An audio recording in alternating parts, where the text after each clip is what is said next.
सादर नमस्कार साथियों। सबसे पहले तो आप सबको बहुत बहुत धन्यवाद।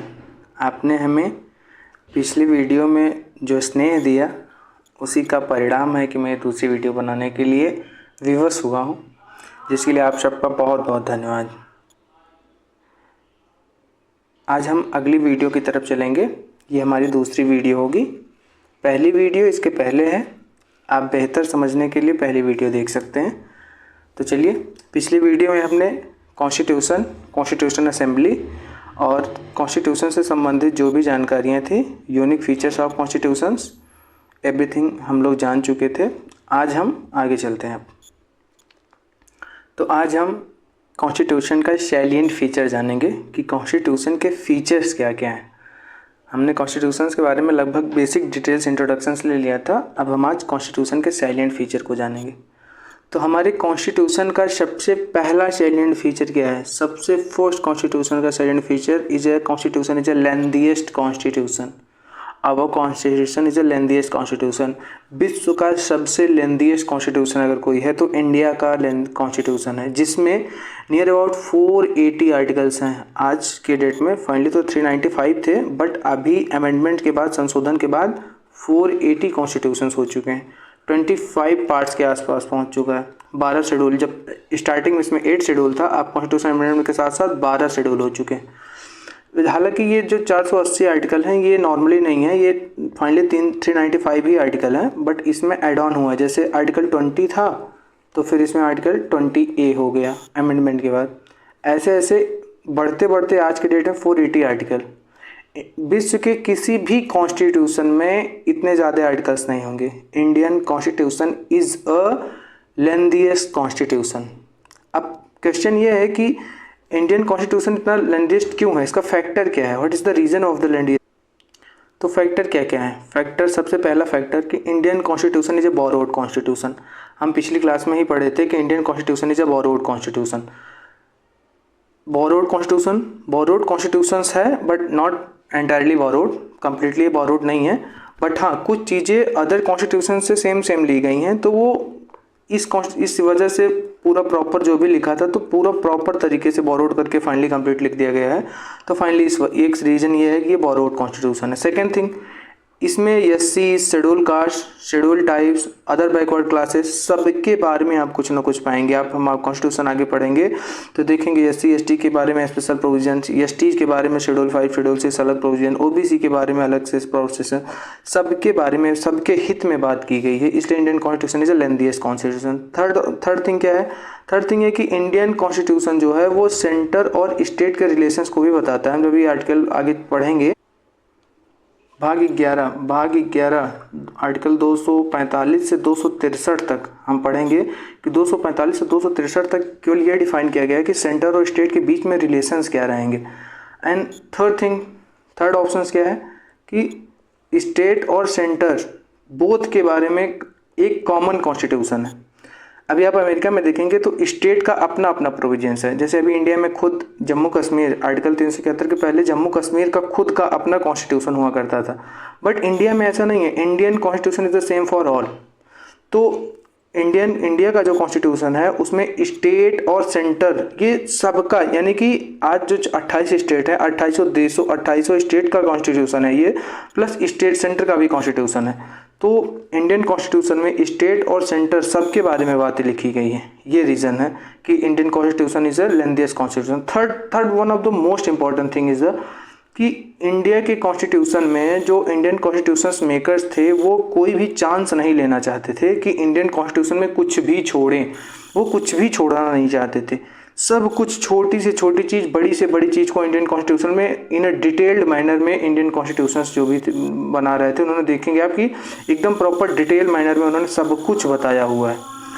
तब भी हुआ कि इंडियन कॉन्स्टिट्यूशन में कोई भी चीज़ यदि नहीं, जो कॉन्स्टिट्यूशन असेंबली के लोग थे उन्होंने नहीं फाइनली डिफाइन कर पाया है, तो कॉन्स्टिट्यूशन का फाइनल इंटरप्रिटेटर जो होगा वो फाइनल तरीके से कोई भी आर्टिकल की व्याख्या अच्छे से नहीं है तो उस चीज़ की व्याख्या करने के लिए उन्हें सुप्रीम कोर्ट को ये जिम्मेदारी दी है कि इंडियन कॉन्स्टिट्यूशन को अगर फाइनली प्रॉपर तरीके से कोई चीज़ नहीं व्याख्या की गई है तो उस चीज़ की फाइनल व्याख्या कौन करेगा? सुप्रीम कोर्ट करेगा। तो Indian constitution is A detailed manner, आप समझ रहे हैं ना इंडियन कॉन्स्टिट्यूशन लेंथीएस्ट क्यों बना, बोरोड कॉन्स्टिट्यूशन है, एससी एसटी ओबीसी सबके बारे में चीज़ें लिखी गई हैं, साथ ही सेंटर स्टेट के रिलेशंस भी इसी में प्रॉपर दिए गए हैं। सेंटर का कोई अपना, स्टेट का अपना कोई अलग से कॉन्स्टिट्यूशन नहीं है, सेंटर का कोई अपना कॉन्स्टिट्यूशन नहीं है, सबके बारे में प्रॉपर बहुत डिटेल में चीज़ें लिखी गई हैं, डिटेल्ड मैनर में लिखा गया। कुछ भी चांस नहीं लेना चाहते थे, कुछ भी छोड़ना नहीं चाहते थे, क्योंकि पिछले 200 साल से वो कॉलोनियल्स में हम जिस तरीके से जी रहे थे, हम कुछ भी चांस देना ही नहीं चाहते थे कि भविष्य में फिर से डिक्टेटरशिप आ जाए। इसलिए सब कुछ डिटेल, जब सब कुछ आप इतना डिटेल मैनर में लिखेंगे तो ऑफकोर्स कॉन्स्टिट्यूशन लेंथीएस्ट बनेगा, और इंडियन कॉन्स्टिट्यूशन लेंथीएस्ट है, और ये इंडियन कॉन्स्टिट्यूशन का पहला फीचर था। अब चलो दूसरे फीचर पे चलते हैं। दूसरा फीचर हमारे इंडियन कॉन्स्टिट्यूशन का क्या है? Rigidity and flexibility. इसे हम पहले लेक्चर में जाने थे कि Indian constitution is a rigid constitution yet flexible. Rigid कैसे है कि इंडियन कॉन्स्टिट्यूशन को यदि आपको अमेंड करना है, संशोधन करना है, तो 2/3 की भी ज़रूरत पड़ती है, 2/3 की मेजोरिटी की ज़रूरत पड़ती है, और कुछ प्रोविजंस ऐसे हैं जो सिंपल मेजोरिटी से भी जो कि सिंपल मेजोरिटी से वो हो जाते हैं। तो इसलिए इंडियन कॉन्स्टिट्यूशन फ्लेक्सिबल भी है और रिजिड भी है। ठीक। तीसरे फीचर आप देखेंगे कि Indian constitution is a written constitution. Written constitution का मतलब क्या है? यहाँ पे क्या कॉन्स्टिट्यूशन लिखा नहीं जाता है तो अनरिटन कॉन्स्टिट्यूशन क्या होगा? हाँ भाई है। यूएस का कॉन्स्टिट्यूशन जो है वो रिटन कॉन्स्टिट्यूशन है, इंडिया का कॉन्स्टिट्यूशन जो है वो रिटन कॉन्स्टिट्यूशन है। बट आप देखेंगे यूके का कॉन्स्टिट्यूशन, यूनाइटेड किंगडम, इंग्लैंड का कॉन्स्टिट्यूशन आप देखेंगे ये अनरिटन कॉन्स्टिट्यूशन है। अनरिटन कॉन्स्टिट्यूशन का मतलब क्या है? आपको इंडिया में कॉन्स्टिट्यूशन चाहिए तो आप बुक पे जाएंगे, आप बुक शॉप पे जाएंगे तो वहाँ पे बोलेंगे कि हमको इंडियन कॉन्स्टिट्यूशन दे दीजिए, तो आपको इतनी बड़ी सी एक किताब दे दी जाएगी, ये इंडियन कॉन्स्टिट्यूशन है। बट आप यूके में जाएंगे तो वो आपको 2 पेज देगा, छोटा सा 2 पेज आपको देगा, वो बोलेगा यही है इंडियन का, यही है यूके का कॉन्स्टिट्यूशन। मतलब इंडिया के, जब आप यूके का कॉन्स्टिट्यूशन देखेंगे कि यूके के कॉन्स्टिट्यूशंस में जो पार्लियामेंट है, पार्लियामेंट ही सुप्रीम है, वहां पर पार्लियामेंट डेली कॉन्स्टिट्यूशन लिखती है। आज भी पार्लियामेंट ने जो कह दिया वही सही है, कॉन्स्टिट्यूशन में क्या लिखा है क्या नहीं लिखा है इससे डजंट मैटर, पार्लियामेंट जो बोलती है वही वहां का कॉन्स्टिट्यूशन है। तो बट इंडिया में ऐसा नहीं किया गया, क्यों? क्योंकि इंडिया कॉन्स्टिट्यूशन में ऐसा कर दिया जाता तब तो आज डिक्टेटरशिप आ गई होती, तानाशाही आ गई होती। तो इंडियन कॉन्स्टिट्यूशन रिटन फॉर्म में लिखा गया प्रॉपर, कुछ भी इंडियन कॉन्स्टिट्यूशन असेंबली के लोगों ने कुछ भी छोड़ने का चांस नहीं लिया कि कुछ भी ना छोड़े, वो सब कुछ एक रिटन फॉर्म में लिख दिए हैं कि आपको इसी को फॉलो करना है। क्योंकि इंडिया में एजुकेशन की कमी है, तो इंडिया की कॉन्स्टिट्यूशन में सब कुछ लिखा हुआ है रिटन फॉर्म में, तो ये एक किताब बन गई है और मोटी सी किताब बन गई है, लेंथीएस्ट कॉन्स्टिट्यूशन हो गया। तो इंडिया का कॉन्स्टिट्यूशन के हमने क्या क्या पढ़ा? ये एक फ्लेक्सिबल कॉन्स्टिट्यूशन है, सेकंड थिंग रिजिड कॉन्स्टिट्यूशन है, और लेंथीएस्ट कॉन्स्टिट्यूशन है, रिटन कॉन्स्टिट्यूशन है। अब हम आगे एक चीज़ देखेंगे कि Indian constitution is A federal constitution and unitary भी है। इसका नेचर क्या है? तो फेडरल नेचर भी है और यूनिटरी नेचर भी है। फेडरल का मतलब क्या होता है, फेडरल का मतलब क्या होता है, यूनिटरी का मतलब क्या होता है? हम थोड़ा सा फेडरलिज्म को समझते हैं कि फेडरलिज्म क्या है। फेडरलिज्म क्या होता है? जैसे आप यूएसए में देखेंगे तो यूएसए में फेडरलिज्म है। फेडरलिज्म कैसे है वहाँ पे? फेडरलिज्म का मतलब ये होता है कि एक सेंटर है, सेंटर ही वहाँ की चीफ है, बट वहाँ के जो स्टेट्स हैं, वहाँ के जो भी स्टेट्स हैं उनको कंप्लीट फ्रीडम है कुछ भी करने के लिए। जो भी स्टेट हैं उनको कंप्लीट फ्रीडम होती है कुछ भी करने के लिए, वो कुछ भी करना चाहते हैं तो बस कुछ बेसिक रूल्स, जैसे जो बेसिक इंपॉर्टेंट रूल्स होते हैं, एक्सटर्नल अफेयर्स, पुलिस, ये सब चीज़ों को सेंटर अपने पास रखती है, बाकी सबको स्टेट के पास देती है। फेडरल कॉन्सेप्ट का मतलब ये है कि पावर्स को जो है वो स्टेट के पास ज़्यादा पावर है, सेंटर के पास कम पावर है। बट इंडियन कॉन्स्टिट्यूशन फेडरल भी है और यूनिटरी भी है। इंडियन कॉन्स्टिट्यूशन फेडरल भी है और यूनिटरी भी है। फेडरल किस तरीके से? फेडरल की डेफिनेशन थोड़ा देखते हैं कि फेडरल किस तरीके से। तो फेडरल होने के लिए 3 बेसिक चीज़ें होनी ही चाहिए हर हालात में, जो कि इंडिया में है, इंडियन कॉन्स्टिट्यूशंस में है। पहली चीज़ इंडिपेंडेंट जुडिशरी, ये भी हम आगे देखेंगे। इंडिया की जुडिशरी जो वो कम्प्लीटली इंडिपेंडेंट है, किसी के ऊपर इसका कोई भी बाउंडेशंस नहीं है। दूसरी चीज़, कॉन्स्टिट्यूशन जो होता है वो रिजिड और रिटन फॉर्म में होना चाहिए, रिजिड और रिटन कॉन्स्टिट्यूशन होना चाहिए।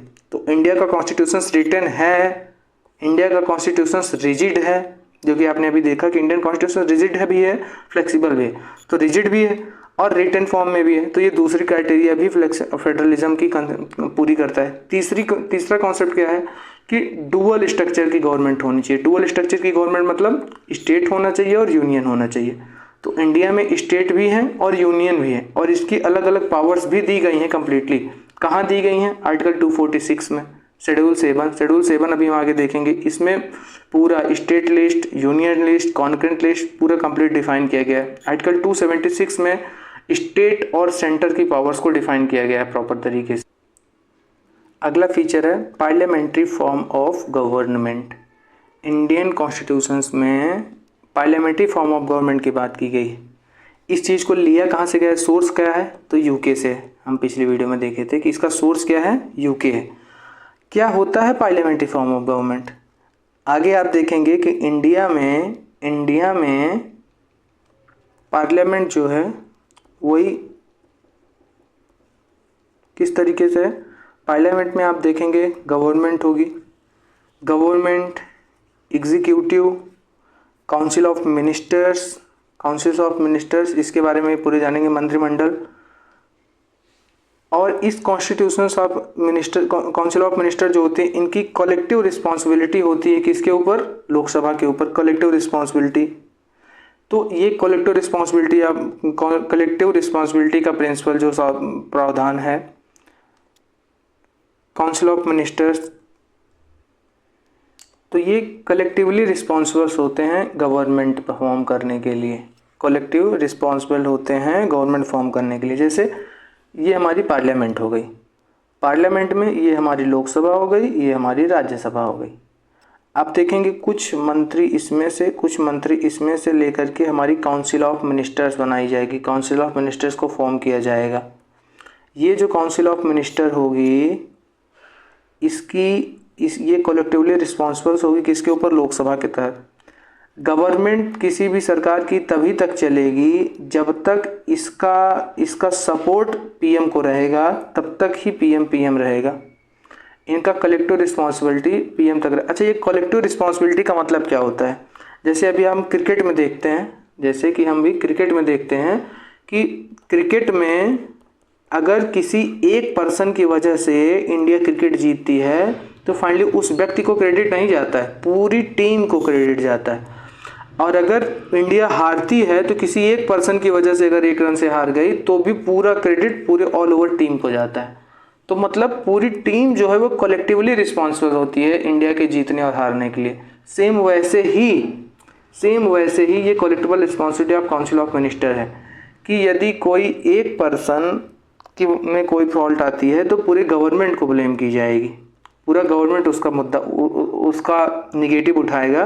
और हमारा पीएम ही अगर अच्छा काम कर रहा है तो पूरी काउंसिल ऑफ मिनिस्टर को सराहा जाएगा, नहीं अच्छा काम कर रहा है तो नहीं सराहा जाएगा। ये काउंसिल ऑफ मिनिस्टर वाला प्रोसेस जो है ये तो इंडिया का है।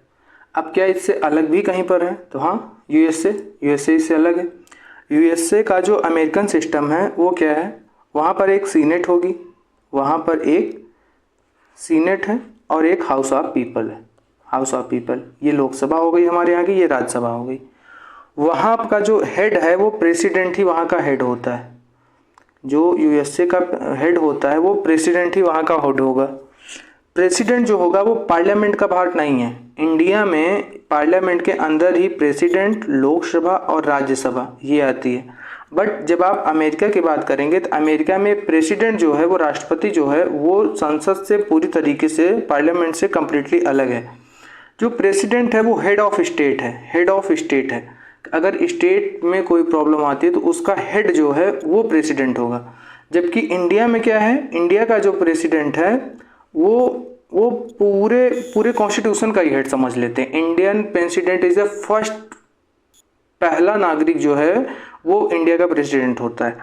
बट यूएसए में प्रेसिडेंशियल फॉर्म ऑफ गवर्नमेंट है, इंडिया में लेजिस्लेटिव फॉर्म ऑफ गवर्नमेंट है। अब जैसे ये यूएसए का सिस्टम है, एग्जीक्यूटिव होगी, प्रेसिडेंट होगा। बट वहाँ का प्रोसेस क्या होता है, हमारे यहाँ एग्जीक्यूटिव में जैसे यूपीएससी के जो भी पर्सन्स होते हैं, जो भी आईएएस पीसीएस वगैरह होते हैं, ये पहले से होते हैं, ये पहले से डिसाइडेड है, चाहे जिसकी भी सरकार रहे ये एग्जीक्यूटिव रहेंगे ही रहेंगे, एग्जीक्यूशन के लिए ये हमेशा रहेंगे ही रहेंगे। बट यूएसए में क्या है, यूएसए में जैसे ही नई सरकार बनती है, एग्जीक्यूटिव जितने होते हैं वो सारे रिजाइन दे देते हैं, सारे छोड़ देते हैं। जो प्रेसिडेंट बनता है वो प्रेसिडेंट अपने हिसाब से फिर नए नए एग्जीक्यूटिव्स को फिर से ज्वाइनिंग कराता है। तो वहाँ का जो ये प्रेसिडेंट पे डिपेंड करेगा कि एग्जीक्यूटिव कौन होगा, प्रेसिडेंट पे डिपेंड करेगा कि एग्जीक्यूटिव कौन होगा। और प्रेसिडेंट जो है वो पार्लियामेंट का पार्ट नहीं होगा, not part of parliament. USA का जो प्रेसिडेंट है वो पार्लियामेंट का पार्ट नहीं होगा। दूसरी चीज़, यूएसए का जो प्रेसिडेंट है वो पार्लियामेंट को आंसरेबल नहीं है कि कोई भी निगेटिव काम होता है, कोई भी पॉजिटिव काम होता है तो उसके लिए फाइनल रिस्पॉन्सिबिलिटी किसकी है, तो वो पार्लियामेंट के लिए प्रेसिडेंट जिम्मेदार नहीं है। वहाँ का जो प्रेसिडेंट है वो मोर पावरफुल है, उसके पास पावर्स बहुत ज़्यादा हैं। वो यूनिटरी फॉर्म ऑफ गवर्नमेंट्स के साथ साथ वो फेडरल भले है, बस उसके पास पावर बहुत ज़्यादा है। वो पार्लियामेंट को उसके पास कोई जवाब देने के लिए कोई बाध्यता नहीं है। बट इंडिया में ऐसा नहीं है। इंडिया का प्रेसिडेंट जो है वो पार्लियामेंट को जवाब देने के लिए बाध्य है।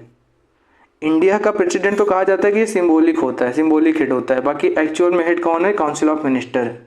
ऐसा मतलब पावर्स ऐसे दी गई हैं, बट इन एक्चुअल कॉन्स्टिट्यूशन के हिसाब से प्रेसिडेंट ही हेड होता है। अब प्रेसिडेंशियल फॉर्म ऑफ गवर्नमेंट का रीज़न क्या है, presidential form of government legislative form of government हमने इंडिया में लिया, इसका रीज़न क्या है। तो पहली चीज़ है फेमिलियरिटी। जो इंडिया के लोग थे वो पार्लियामेंट्री फॉर्म ऑफ संसदीय व्यवस्था से ज़्यादा रूबरू थे, संसदीय व्यवस्था से ज़्यादा फेमिलियर थे। क्यों? क्योंकि पिछले 200 साल से जो लोग शासन कर रहे थे वो यूके के लोग थे, और यूके में कौन सा कैसा गवर्नमेंट है, पार्लियामेंट्री फॉर्म ऑफ गवर्नमेंट है। तो जो इंडिया के जो लोग थे वो संसदीय व्यवस्था से ज़्यादा फेमिलियर थे। तो इंडिया के लोग एजुकेशन कम है, इसलिए जो चीज़ लोग पहले से जान रहे हैं उस चीज़ों को समझने में उन्हें ज़्यादा आसानी होती है। तो उनके लिए ये प्रेसिडेंशियल फॉर्म ऑफ गवर्नमेंट पहली चीज़ तो अच्छी थी। दूसरी चीज़ ये है कि इंडिया जब प्रेसिडेंशियल फॉर्म ऑफ गवर्नमेंट में प्रेसिडेंट के पास यानी राष्ट्रपति के पास पावर बहुत ज़्यादा चली जाती हैं, जिसका निगेटिव क्या है कि कभी भी अगर प्रेसिडेंट चाहे तो डिक्टेटरशिप ला सकता है, तानाशाही ला सकता है। बट इंडिया की जो पार्लियामेंट्री फॉर्म ऑफ गवर्नमेंट है वो किस पर ज़्यादा बेस्ड है, काउंसिल ऑफ मिनिस्टर पे। काउंसिल ऑफ मिनिस्टर किसके ऊपर उत्तरदायी है, लोकसभा के।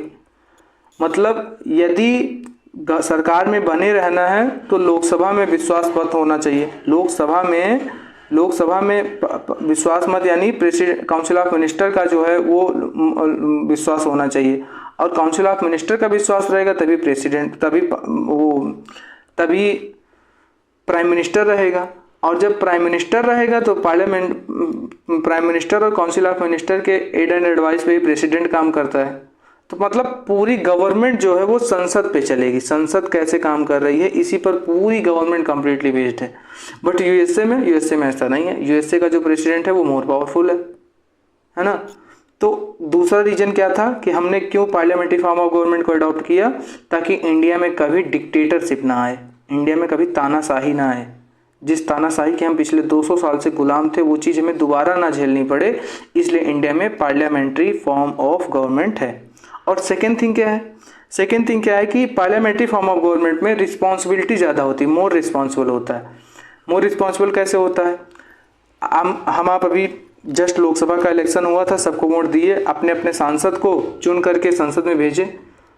अब यहाँ पर जैसे आपने देखा कि जो प्रेसिडेंट है वो संसद को आंसरेबल है, अगर कुछ भी गलत काम होता है, कुछ भी सही काम होता है तो क्वेश्चन संसद पूछ सकती है प्रेसिडेंट से। संसद में कौन बैठे हुए हैं, वो व्यक्ति जिनको हमने और आपने जिसको भेजा है वो संसद में बैठे हुए हैं। तो फाइनली ये मोर रिस्पॉन्सिबल्स है। अगर ये रिस्पॉन्सिबिलिटी नहीं चलाएंगे तो अगली बार सरकार गिर जाएगी, अगली बार जैसे इलेक्शन होगा सरकार गिर जाएगी।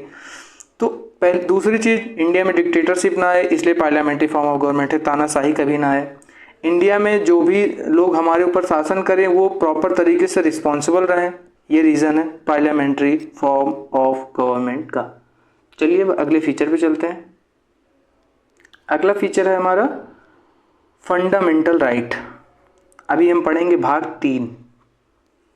भाग तीन में 12 से लेकर के आर्टिकल 12 से लेकर आर्टिकल 35 तक फंडामेंटल राइट्स आपको मिलेंगे। ये ऐसे राइट्स हैं जो गारंटीड हैं। गारंटीड मतलब इनकी गारंटी है कि ये रहेंगे ही रहेंगे। अगर ये आपको नहीं प्राप्त होते हैं तो इसके लिए आर्टिकल 32 आर्टिकल 126 का प्रावधान है। आर्टिकल 32 के तहत आप सीधा और सीधा सुप्रीम कोर्ट जा सकते हैं। क्यों? क्योंकि हमारा फंडामेंटल राइट, हमारा मूल अधिकार हमसे हनन हो रहा है, हमसे छीना जा रहा है। आर्टिकल 126 के तहत आप डायरेक्ट हाई कोर्ट जा सकते हैं। क्यों? क्योंकि मेरा फंडामेंटल राइट, मेरा मूल अधिकार आपसे छीना जा रहा है, तो आप सीधा आर्टिकल 32 और आर्टिकल 126 का प्रयोग कर सकते हैं। और इसकी गारंटी है, सुप्रीम कोर्ट की गारंटी है कि आपके फंडामेंटल राइट को, आपके मूल अधिकार को आपको दिलाएगा ही दिलाएगा। इसके बारे में हम डिटेल में भी आगे चर्चा करेंगे। ये तो प्रॉपर। अगला फीचर है DPSP, directive principle of state policy. ये राज्य के नीति निर्देशक तत्व, राज्य के नीति निर्देशक तत्व ये भी भाग 4 में है। इसको प्रॉपर तरीके से अभी हम आगे पढ़ेंगे। आर्टिकल 36 से लेकर के आर्टिकल 51 तक है ये प्रॉपर बेहतरीन तरीके से। ये एक रूप से समझिए कि ये क्या है, तो ये स्टेट यानी राज्य का कर्तव्य है कि राज्य जब भी कोई भी कानून बनाएगा, जब भी कोई पॉलिसी बनाएगा, तो ये DPSP का ध्यान रखेगा। ये राज्य के लिए समझो निर्देश हैं, राज्य के लिए कुछ निर्देश हैं, राज्य के नीति निर्देशक तत्व हैं। राज्य जो नीतियां बनाएगी उसके लिए ये निर्देश हैं। तो इसको आगे पढ़ेंगे। साथ ही साथ फंडामेंटल ड्यूटी क्या है, ये आर्टिकल 51A में दिया हुआ है। आर्टिकल 51A में अभी फंडामेंटल ड्यूटी हम आगे पढ़ेंगे। मतलब हमें नागरिकों को कुछ अधिकार मिले हैं फंडामेंटल राइट के तहत। DPSP के तहत राज्य को कुछ निर्देश दिए गए हैं कानून बनाते समय। फंडामेंटल ड्यूटी में हम पीपल्स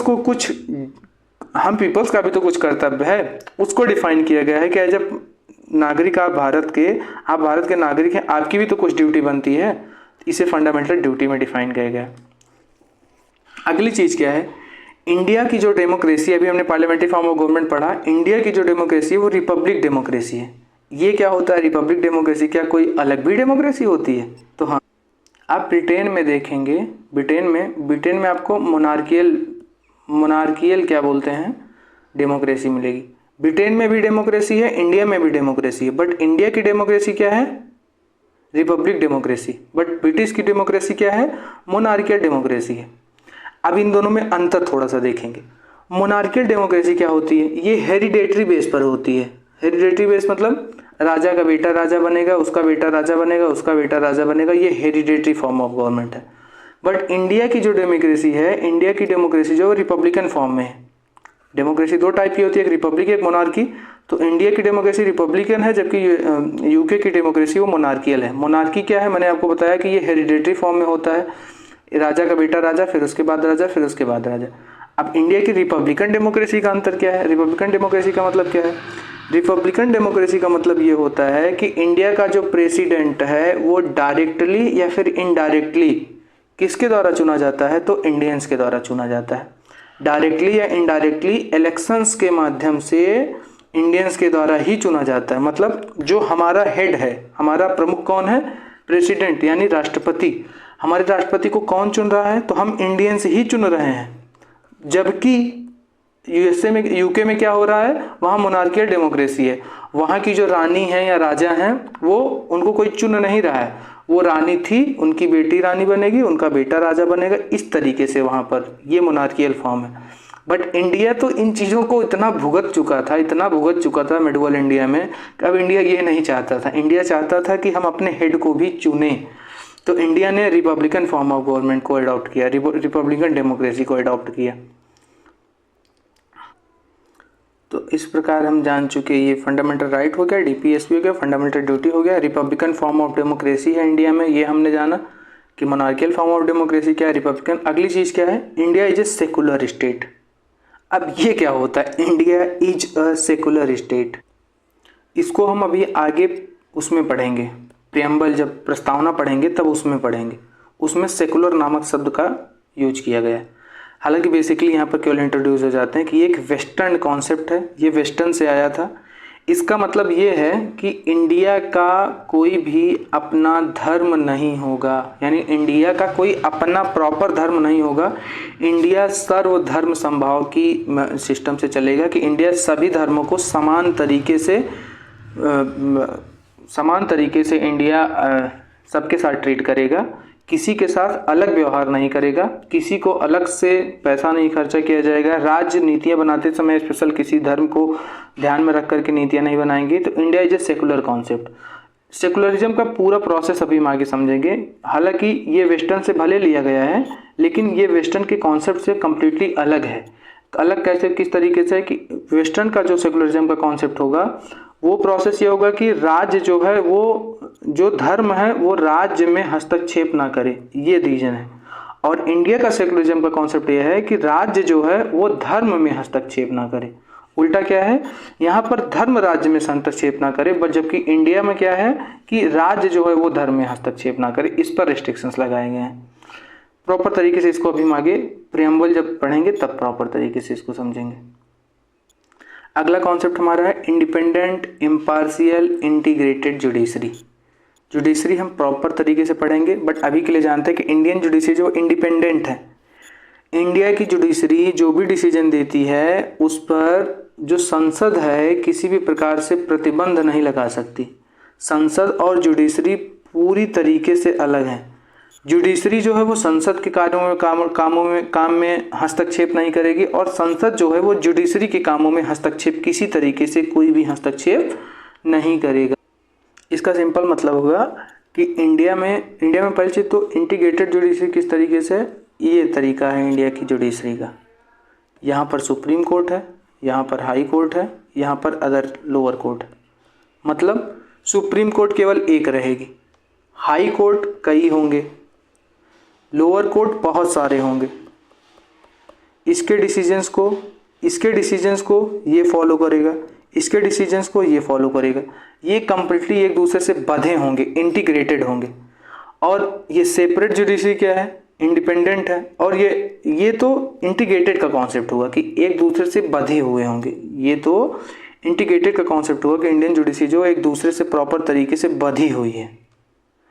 और इंडिपेंडेंट का मतलब क्या हुआ, इंडिपेंडेंट का सिंपल मतलब हुआ कि जुडिशरी जो है वो संसद के कामों में हस्तक्षेप ना करे, और संसद जो है वो जुडिशरी के कामों में हस्तक्षेप ना करे। अगला फीचर है सिंगल सिटीजनशिप। सिंगल सिटीजनशिप जानते हैं आप कि एकल नागरिकता का प्रावधान है। हम यूपी के नागरिक नहीं हैं, हम एमपी के नागरिक नहीं हैं, हम एक और एक इंडिया के नागरिक हैं। तो हम प्रॉपर तरीके से केवल इंडियंस रहेंगे। जैसे पहले जो रियासतें थी, अलग अलग रियासतें थी, सब लोग अपना अपना प्रोसेस लेके चलते थे। बट जब से इंडियन कॉन्स्टिट्यूशन हो कि हर कोई इंडियन है। सबसे पहले we proud for Indian, we और इंडियन, हमें इस पर गर्व करना चाहिए। और ये है सिंगल सिटीजनशिप का कॉन्सेप्ट। अगला प्रोसेस क्या है, यूनिवर्सल एडल्ट फ्रेंचाइजीज। इसको प्रॉपर डिफाइन किया गया है कि इसमें आर्टिकल 326 में, आर्टिकल 326 जब हम पढ़ेंगे तो आप इसमें हम देखेंगे all adult citizen above the age of 18 year. 18 साल के ऊपर जितने भी सिटीजन्स हैं सबको बिना किसी भेदभाव के, religion, caste, race, colour, sex, किसी भी भेदभाव के बिना सबको वोट देने का अधिकार होगा। ना तो कोई रिलीजन से भेदभाव किया जाएगा, ना कास्ट देखी जाएगी, ना ही कोई रेस देखा जाएगा, ना आप कलर्स देखा जाएगा black and white, and even आप ना सेक्स देखा जाएगा कि आप महिला हैं। जैसे पहले महिलाओं को बहुत जगह पर वोटिंग का अधिकार राइट नहीं दिया गया था, बट यहाँ पर इंडिया में, इंडिया के कॉन्स्टिट्यूशन की सबसे एक खासियत है कि यहाँ पर यूनिवर्सल एडल्ट फ्रेंचाइजी है। आर्टिकल 326 के तहत आप 18 साल से यदि ऊपर हैं तो आपको वोट देने का अधिकार है। अगला फीचर, इंडियन की जो कॉन्स्टिट्यूशन है वो इमरजेंसी का कॉन्सेप्ट है। इमरजेंसी पावर आर्टिकल 352, 356 और 360। ये आगे हम डिटेल से चर्चा करेंगे। बट ये यूनिटरी फॉर्म ऑफ गवर्नमेंट, अभी हमने फेडरल का कॉन्सेप्ट पढ़ा। फेडरल मतलब जहाँ पर राज्य के पास ज़्यादा पावर होती। अब आप देख रहे हैं इमरजेंसी पावर है जो यूनिटरी फॉर्म ऑफ गवर्नमेंट कर रही कि यदि इंडिया में कोई प्रॉब्लम्स होती है उसमें इमरजेंसी लगा दी जाएगी। और इमरजेंसी लगाने पर आप देखेंगे, जब इसको डिटेल में पढ़ेंगे तो राज्य की कोई बात नहीं मानी जाती है। राज्य की कोई बात नहीं मानी जाएगी। राज्य पर कौन शासन करेगा? केंद्र शासन करेगा। सभी राज्यों से राज्य सरकार भंग कर दी जाएगी और सब पर शासन कौन करेगा? केंद्र करेगा। कभी भी कोई इमरजेंसी आती है तो सारे राज्य की समाप्त और पूरी से पूरी तरीके से इंडिया जो है वो यूनिटरी फॉर्म ऑफ गवर्नमेंट बन जाएगा, यूके की तरह। इस तरीके से इंडियन गवर्नमेंट फेडरल का भी है और साथ ही साथ यूनिटरी भी है। यूनिटरी क्यों है, इसका रीजन अभी हम आगे देखेंगे कि यूनिटरी का कॉन्सेप्ट की जरूरत क्यों पड़ी। ये रीजंस हैं कि क्यों इंडिया को यूनिटरी बायसनेस, यूनियन की तरफ एक बायसनेस यानी एक पक्षपात क्यों दिखाया गया है। कि हमें पहली चीज़ क्या चाहिए? Unity and integrity. हम अंग्रेज़ों के गुलाम क्यों हुए? क्योंकि हम यूनियन नहीं थे, हम इकट्ठे नहीं थे। अलग अलग रियासतों में अलग अलग लोग थे, वो एक एक टुकड़ी को तोड़ के बंगाल रियासत, बिहार रियासत, एक सबको तोड़ के जीतते जीतते एक समय आया कि एक छोटी सी कंपनी पूरे देश पर राज कर ली। भविष्य में कोई राज ना कर पाए, इसलिए इमरजेंसी का कॉन्सेप्ट है और इसीलिए हमारा इंडियन कॉन्स्टिट्यूशन जो वो यूनिटरी बायसनेस है कि जब भी कोई इमरजेंसी, जब भी कोई युद्ध होगा तो हम इंटीग्रेटेड हो जाएंगे, सभी राज्य आपस में मिल करके अकेले लड़ेंगे, तो हमारे ऊपर ताकि दोबारा से कोई शासन ना कर पाए। दूसरी चीज़ पुअरिटी, इंडिया में पुअरिटी है। इंडिया में आप बिहार में देखेंगे, बिहार में इतनी ज़्यादा पॉपुलेशन है, बिहार से इनकम अगर 10 रुपये होती है तो बिहार को डेवलप होने के लिए 30 रुपया चाहिए।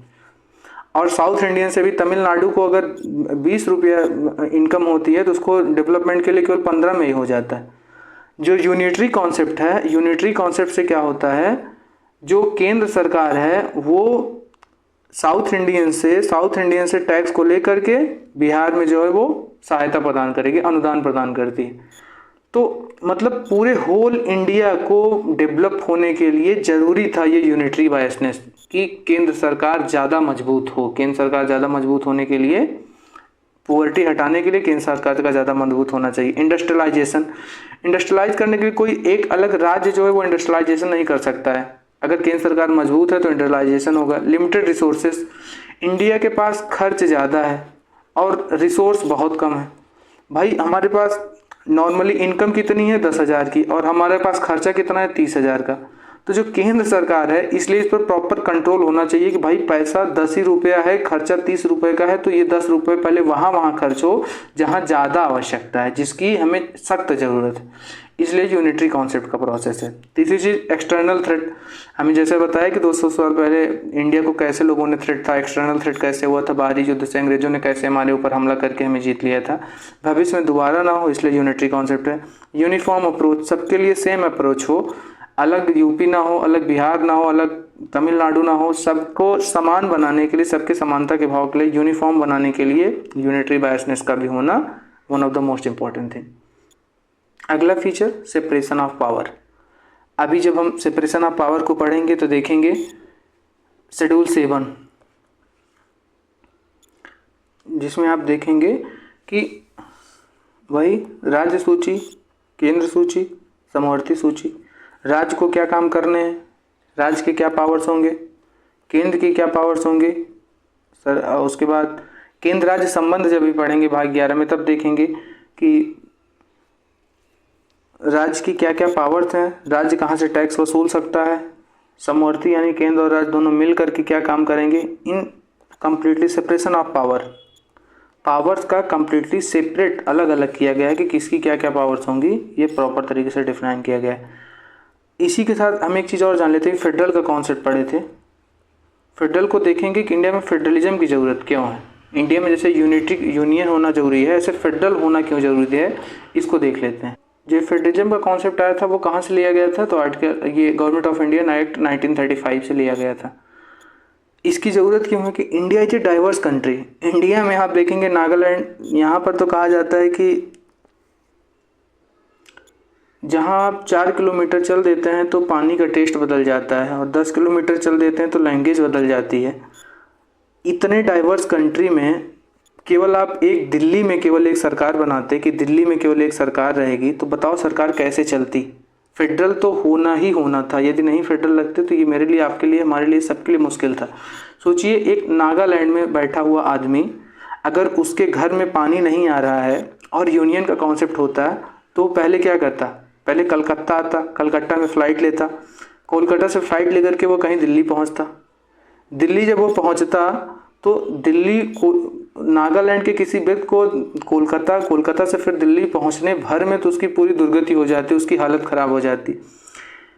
इस डाइवर्स नेशन में यूनिटरी फीचर के साथ साथ फेडरल होना भी होना ही था, क्योंकि ताकि ये व्यक्ति आसानी से यहाँ पर भी एक छोटा राजा हो, यानी राज्य हो, राज्य का मुख्यमंत्री हो, जो यहाँ की चीज़ों को कम्प्लीटली तरीके से, यहाँ की प्रॉब्लम्स को, चैलेंजेस को टैकल कर सके।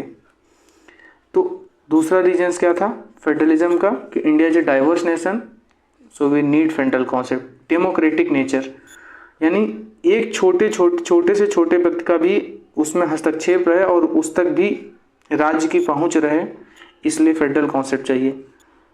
चेक गवर्नमेंट को चेक करने के लिए, चेक एंड बैलेंस के लिए जो है वो फेडरल कॉन्सेप्ट चाहिए ही था। डिस्ट्रीब्यूशन ऑफ पावर, जैसे अभी हम शेड्यूल 7 देख रहे थे ना कि राज्य को भी अलग अलग पावर हैं, केंद्र की अलग अलग पावर हैं, इसलिए भी फेडरल का कॉन्सेप्ट तो होना ही था। तो Indian is a semi federal concept, मतलब इंडिया में फेडरलिज्म भी है और यूनिटरी बायसनेस भी है। अब अगला है इंडिपेंडेंट बॉडीज़। इंडिपेंडेंट बॉडीज़ में देखेंगे कि इंडिया में लेजिस्लेचर, एग्जीक्यूटिव, जुडिशरी, यही 3 ऑर्गन नहीं है। इसके साथ ही साथ हम देखेंगे इलेक्शन कमीशन, CAG यानी controller and auditor general of India, union public service commissions, इस तरीके के न जाने कितनी इंडिपेंडेंट बॉडीज़ हैं जिनका एक अपना स्पेशल काम है। जैसे इलेक्शन कमीशन का केवल एक काम है कि इलेक्शन करवाना, बस।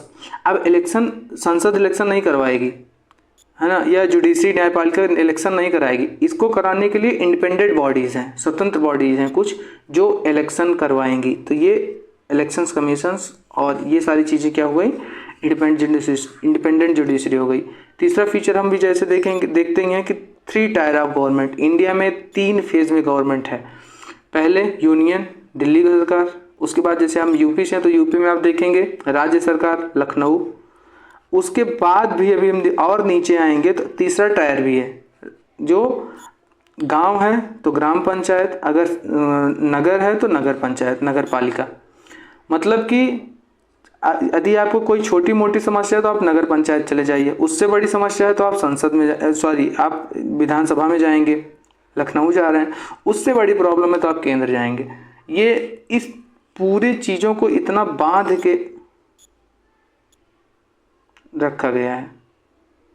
मतलब अगर ये हमारा देश है इतना बड़ा, तो इसमें हमने इसको बांट के रखा है 3 भाग में। एक तो ये केंद्र सरकार होगा, ये उसके बाद राज्य होगा, राज्य के अंदर भी छोटे छोटे होंगे ये। तो पहला कॉन्सेप्ट ये है, पहला कॉन्सेप्ट तो जो है आपका ये है, दूसरा कॉन्सेप्ट ये है और तीसरा टायर ये है। तो इस तरीके से इंडियन गवर्नमेंट जो वो 3 टायर में बटी हुई है कम्प्लीटली, ठीक। और चौथा कॉन्सेप्ट क्या है, welfare state. Indian is a welfare state, not a police state. ये क्या होता है, इंडिया का जो कॉन्सेप्ट है ना वो कुछ अलग ही है। पुलिस स्टेट क्या होता है, पुलिस स्टेट का मतलब होता है, पुलिस स्टेट बेसिकली है work only internal and external protection.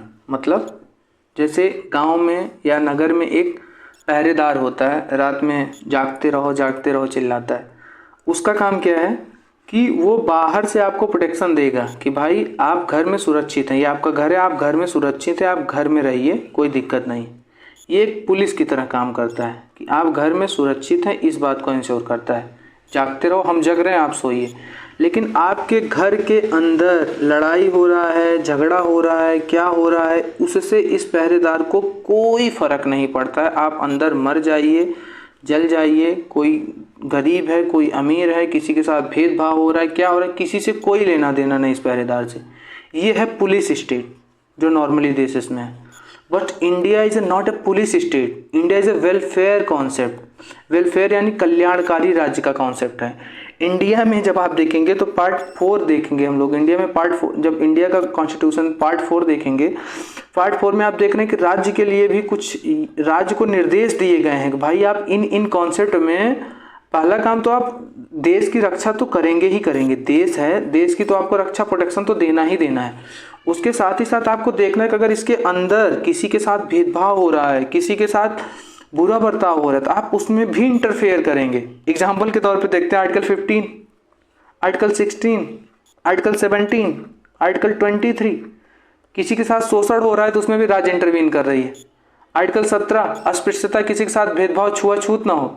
Article 16, article 15, समानता का अधिकार, सबके साथ समान तरीके से ट्रीटमेंट हो, इस चीज़ की एश्योरेंस इंडियन कॉन्स्टिट्यूशन देता है कि सबके साथ समान अधिकार हो। हेल्थ के बारे में सबके पास हेल्थ की पहुंच हो, जिसके लिए देखते हैं आप अलग अलग स्कीम्स चलाई जाती हैं।